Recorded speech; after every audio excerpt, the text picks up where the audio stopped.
Thank you. We now head south to Shanghai and speak with Gordon Orr. He's the director and chairman of McKinsey Asia, and he's going to help us, I guess, better understand what's going to be discussed and what could actually happen. Let's start with what could be discussed at these meetings, in your opinion.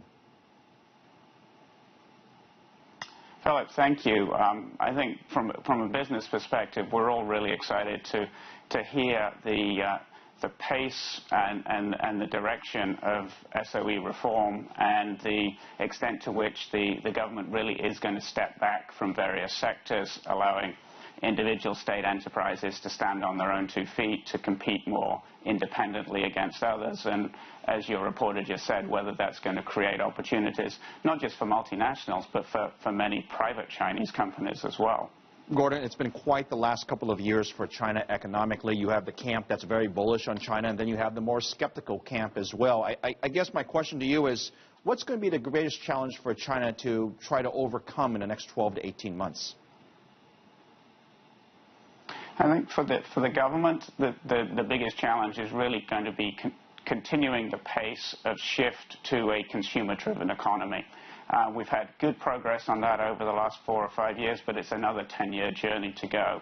And we need to sustain the confidence of consumers that they can spend, that the wealth they've invested in their assets in stock market and wealth management products in housing is secure, that their pension and health care is going to be secure, and most importantly, that the affordability gap is going to get smaller, not larger. The gap between what their growth in their income and the growth in the price of the assets that they're looking to buy, cars and, most importantly, housing.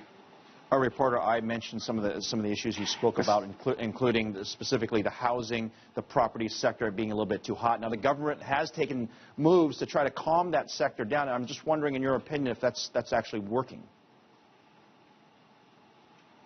Well, one of the markers that I perhaps just pose out as a question is it's been very obvious over the last few months, maybe 9 months, that major Chinese property developers are increasing their investment outside of China. And I wonder if that's a leading market because, they're pretty close to the market.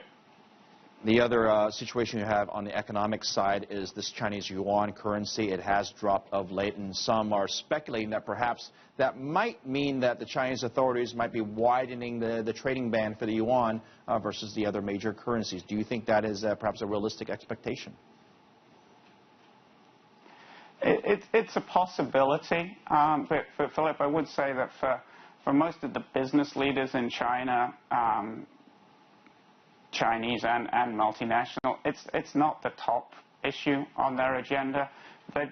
Yes, it's there, but it's maybe 5 or 6. They're really concerned about, how do we get more productivity out of our assets? Because the cost of everything, as you're a business leader, is going up so significantly in China. Not just labor, but your cost of capital, your cost of water, your cost of electricity, and your ability to pass those price increases through to the customer is low. And so that's why you've seen a margin squeeze in many businesses, and that's, for people operating businesses on the ground, whether it's service businesses, manufacturing businesses, or even agricultural, that's the #1 priority. And they're saying, how do we bring technology into our businesses? How do we, substitute perhaps labor, so it's capital for labor? How do we change our business model because of the way the Internet's allowing us to do things more efficiently?